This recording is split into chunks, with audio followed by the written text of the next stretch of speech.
I live in one of those neighborhoods that's straight out of a real estate brochure. Quiet streets, neatly trimmed hedges, the occasional kid's lemonade stand, and neighbors who nod politely but keep to themselves. It's not flashy, but it's home. You mow your lawn, wave to Mr. Jenkins across the street, and if the ice cream truck rolls through, you chase it down like you're 8 years old again. And me? I'm not exactly a troublemaker. I keep my yard tidy, my trash bins in line, and my noise levels respectful. If anything, I might be too boring. My biggest offense. I once left my Christmas lights up until mid-January. Scandalous, I know. So imagine my surprise when my peaceful little corner of suburbia suddenly turned into a petty war zone, fueled by power-tripping HOA leadership, clipboard-carrying nobodies, and what I can only describe as wannabe cops pretending they had the authority of the FBI. At first, it started small. A weird notice here, an oddly specific rule change there. Nothing I couldn't ignore. But then things got weird. People in uniforms that didn't look quite right started showing up. I'm talking about badges that looked like they came from Party City and walkie-talkies with no batteries. I didn't know it yet, but that was the beginning of the strangest neighborhood drama I've ever been dragged into. A tale involving fake arrests, real cops, HOA politics, and somehow me being called the sheriff of my street by the end of it. And trust me, it all went downhill fast. It all started on a Tuesday morning, trash day, actually. I remember because I was hauling out the bins when I noticed something taped to my front door. Not tucked under the mat. Not mailed. Like some kind of passive-aggressive scroll of doom. I peeled it off and started reading. At first, I thought it was a joke. Notice of violation.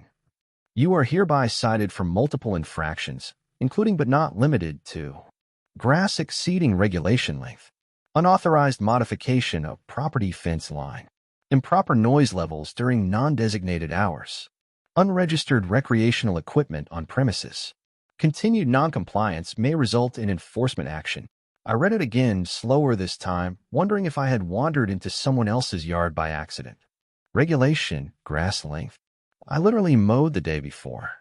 Fence line modification. It's the same fence it's always been. Improper noise. I live alone, and I don't even own a subwoofer. Unregistered. Recreational equipment? Is that HA code for my kid's Nerf hoop on the garage? I checked the signature at the bottom. No name.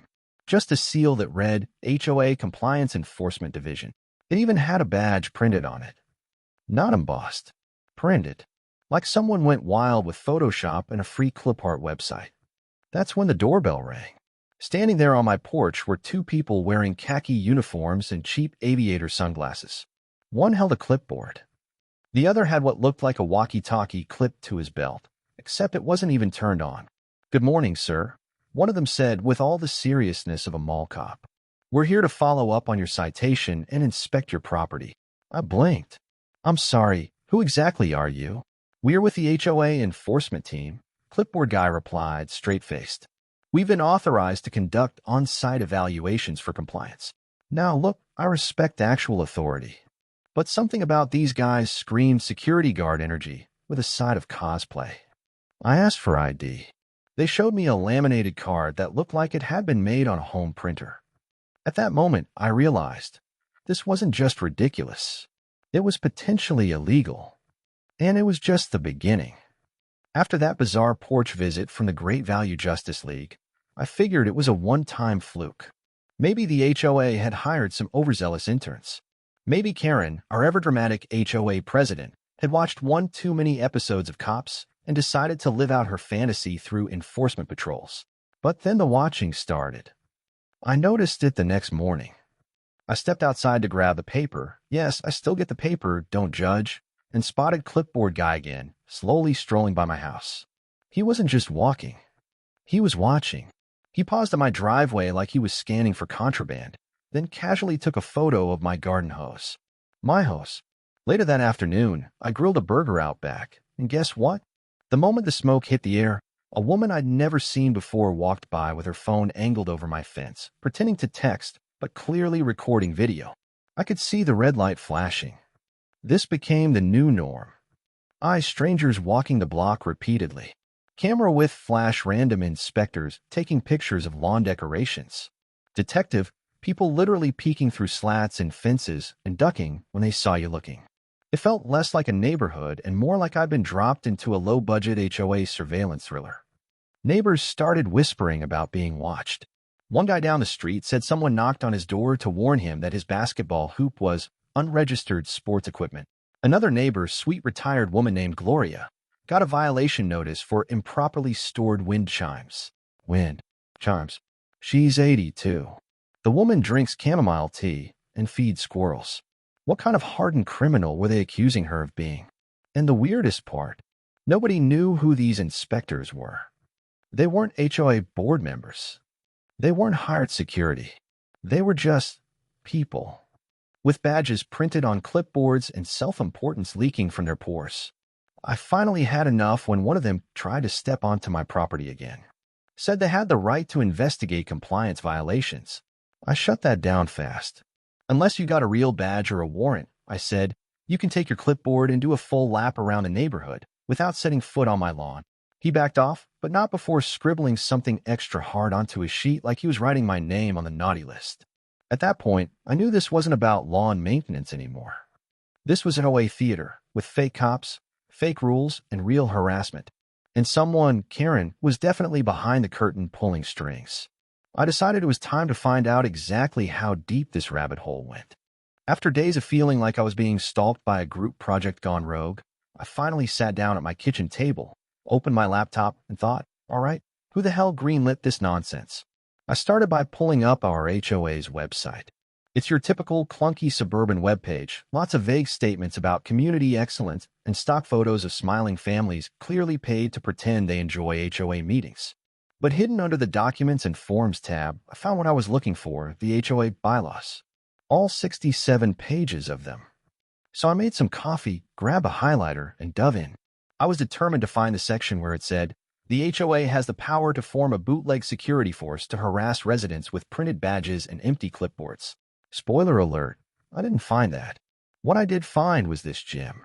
The HOA board may vote to enforce covenant violations through written notice and fines, but may not enter private property without express consent, nor assign non-licensed personnel to act in a law enforcement capacity. Boom. There it was. Plain as day. These HOA police weren't just overstepping, they were violating their own rules. So I emailed the HOA board. Politely.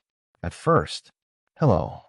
I'm requesting clarification regarding the recent inspections conducted by non-board personnel claiming to be with HOA compliance enforcement.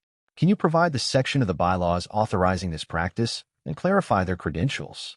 Best. The guy who pays dues and doesn't appreciate being watched like a Netflix docuseries subject. Crickets. No reply. So I called. Got voicemail. Left a message. Still nothing.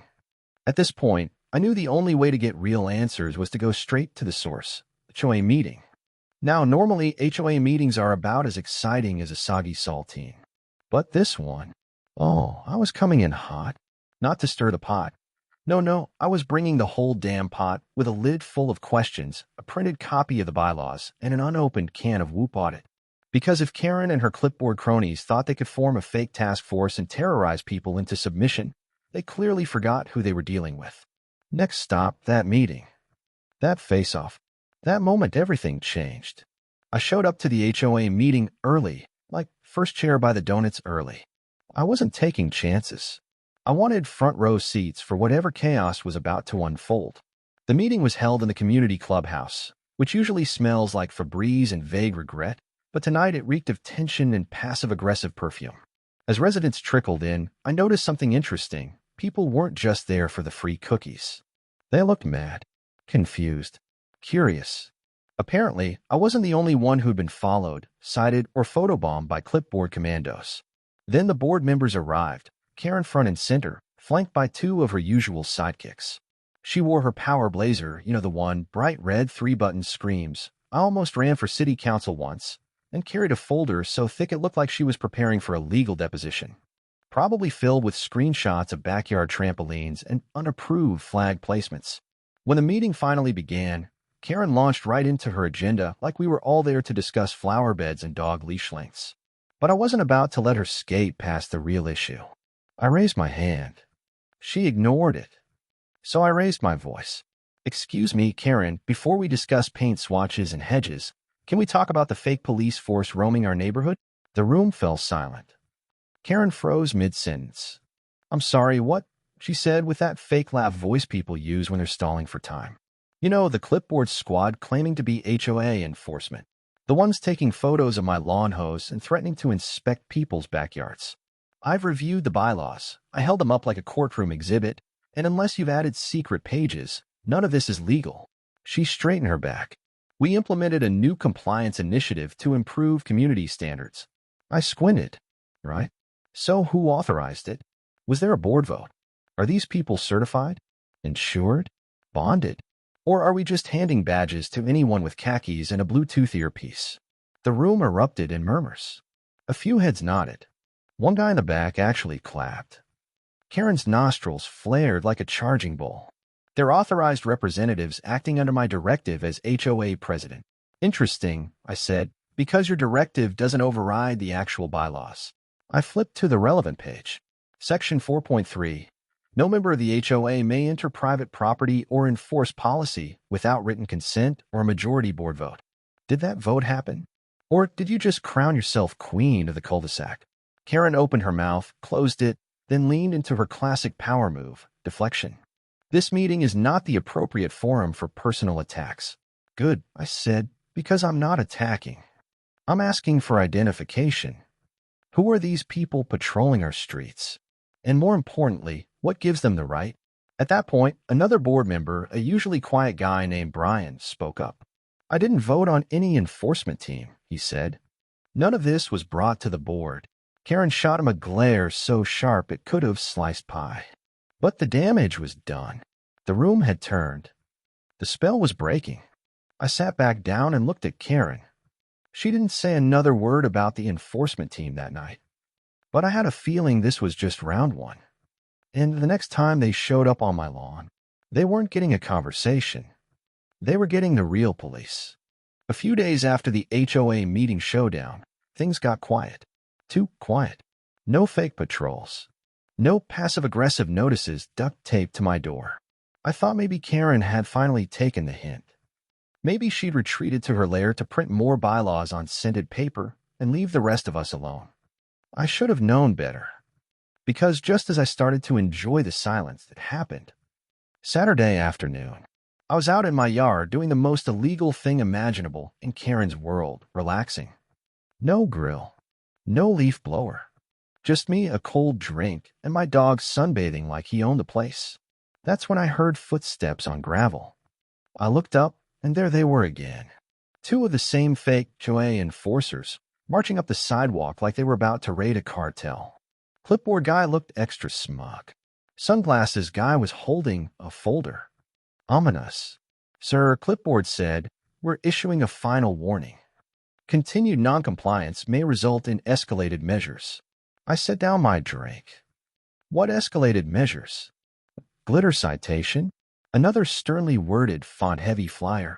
That's when Clipboard guy smirked. We've already contacted the authorities. I blinked.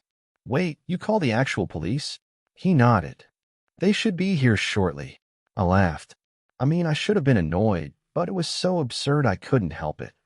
I pulled out a lawn chair for myself, cracked open another drink, and waited like it was dinner theater. Sure enough, less than 10 minutes later, a squad car pulled up, lights off thankfully, because nobody wants to be that neighbor. Two officers stepped out looking confused, like they weren't quite sure why they'd been dispatched to a neighborhood where the worst crime was usually forgetting to roll your bins back in. I walked up to greet them. Officers. Afternoon. I hear I'm the reason you're here. One of them checked his notes. Oh, we got a call about someone impersonating law enforcement and a possible disturbance. I raised an eyebrow and pointed at Clipboard and sunglasses. Pretty sure you're looking at the impersonators. The officer turned to them. You too with security? Sunglasses guy stepped forward. We're HOA compliance agents. We're here on official business. Compliance agents, the officer repeated. You licensed? Bonded? No, but we're authorized by the board. Got IDs. They pulled out the same laminated badges I'd seen before. The officers took one glance and looked at each other with a universal expression for, these dudes are full of it.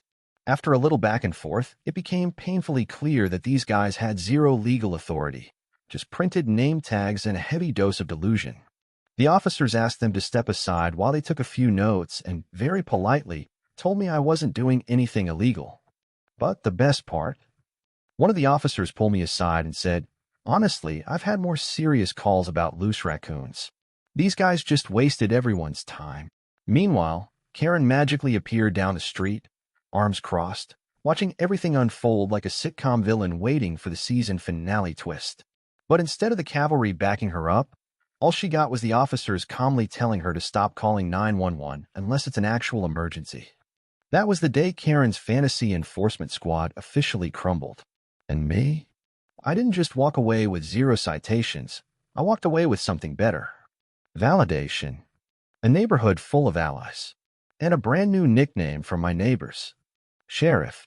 After the whole fake cops, real cops fiasco, you think Karen and her clipboard cowboys would back down. You think wrong. 2 days later, I get an envelope in my mailbox. Not a standard HOA memo. This one was thick, formal, certified. Karen was clearly going for intimidating legal document, probably hoping I'd tremble at the sight of a stapled packet. I opened it. Inside 5 pages of pure nonsense. It accused me of harassment of HOA staff read, calling out people impersonating law enforcement, noncompliance with community safety directives, translation, chilling in my own yard, creating an environment of hostility. Pretty sure they showed up with printed badges and walkie-talkies. And the cherry on top, a final warning threatening escalated legal action if I continued to interfere with HOA operations. Oh, Karen, you really thought that was going to work? See, what Karen didn't know is that I've got a friend. Let's call him actual attorney Steve. Steve's the kind of guy who wears polos with logos I don't recognize and says things like tort reform unironically. He took one look at the letter and nearly choked on his coffee. "This is legally hilarious," he said. "They're trying to scare you into silence. And unless there's something hidden in the bylaws about enforcing fake security squads, they've got nothing." Steve helped me draft a response. It was short, sweet, surgical. To whom it may concern. Your recent correspondence regarding alleged violations is noted. After thorough review of the HOA bylaws and consultation with legal counsel, I am formally requesting the immediate termination of all unauthorized enforcement actions, including the deployment of unlicensed personnel claiming regulatory authority. Continued harassment will result in civil action. A copy of this letter has been forwarded to city authorities and local law enforcement for documentation. Regards, the guy who knows you're full of it. I CC'd the entire HOA board. I CC'd the property management company. I CC'd the local city compliance office. I even CC'd Steve, just so he could read the replies and pop popcorn. And let me tell you, the silence from Karen was glorious. But it wasn't just Karen who felt the heat. A few board members started reaching out privately, offering apologies and vague, "we didn't know" excuses. One of them even had dropped this little gem. "We thought the compliance team was just doing mail checks and fence inspections, not whatever this is."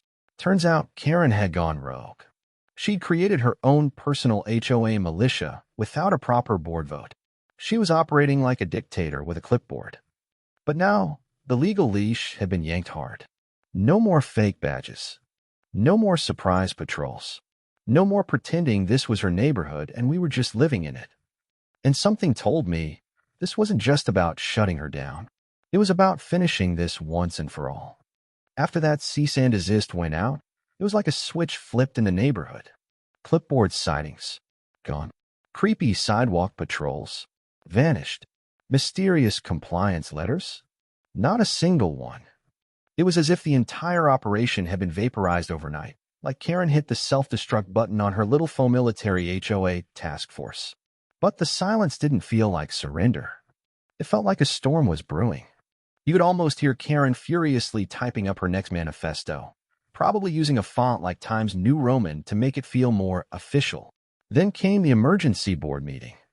Apparently, enough residents had complained or threatened legal action that the HOA board had no choice but to call a public session. Word got around fast. By the time I walked into the clubhouse, it was standing room only. People who hadn't shown up to a single HOA meeting in years were there, popcorn in hand, phones out. This was the Super Bowl of suburbia. Karen opened the meeting, looking like she hadn't slept in days, part frazzled, part defiant, and still rocking that red blazer like it was armor. She started with the usual spin. We appreciate the community's feedback and understand there has been some misunderstanding regarding the compliance program. I raised a hand. She pretended not to see it. Another neighbor cut in. Misunderstanding. You created a fake security team and had them stalk residents. That was it. The dam broke. One by one, people stood up and shared their stories. Someone took pictures of my kid's sandbox. They threatened me over my patio umbrella color. They called the cops on a man for mowing his lawn. Karen tried to regain control, but it was slipping fast. A board member stood up, Brian again, the same guy from the last meeting, and cleared his throat.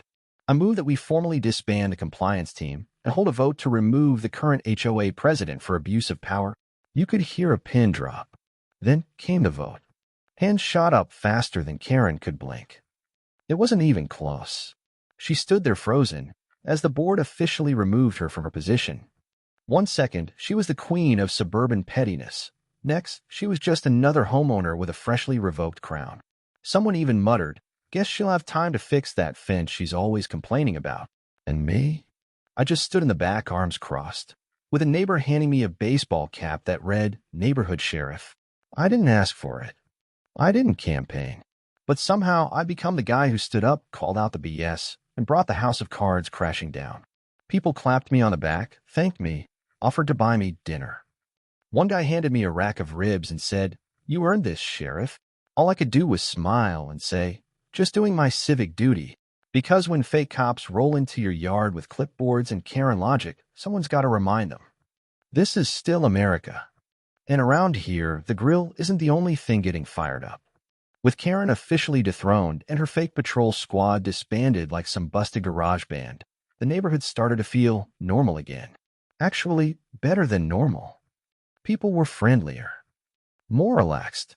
The tension that used to hang in the air like a bad cologne had vanished. You could see it in the little things, folks waving a little longer, kids actually playing in front yards again, lawn chairs coming out of storage like it was the 4th of July every weekend. And the grills. Oh man. The grills were back. It started with my own cookout. Just a few burgers to celebrate. But then Gloria from down the street rolled up with potato salad. Mr. Jenkins brought his famous smoked ribs. Before I knew it, it had turned into an unofficial block party. Someone even brought speakers and played Johnny Cash's Ring of Fire because, well, poetic justice. The best part? Nobody flinched when the smoke started rising. There were no violations taped to doors. No clipboards lurking in the shadows. No calls to the cops over sausages and freedom. It was just neighbors, laughing, sharing food, living their lives without fear of Karen-style overreach. Later that evening, a few of us gathered on my porch, watching the sun dip below the rooftops, plates in hand, and someone said, "You know what? We ought to make this a tradition. Call it Grill Freedom Day or something." We all laughed, but deep down, we knew that wasn't a bad idea. Because what started as a ridiculous HOA power trip had actually brought the community closer. We stood up, pushed back, and reminded everyone, including ourselves, that we still had a voice. That the neighborhood didn't belong to a clipboard dictatorship. It belonged to the people living in it. And as I flipped one last burger that night and handed it to a kid with ketchup on his nose, I couldn't help but smile. Not because I'd won, but because the next time someone tries to turn this place into their own private kingdom, they'll think twice. Why? Because now everyone knows. The sheriff lives here. And that, my friend, is the end of the tale. Fake HOA police? Shut down. Karen? Overthrown. The neighborhood? Free, grilled, and united.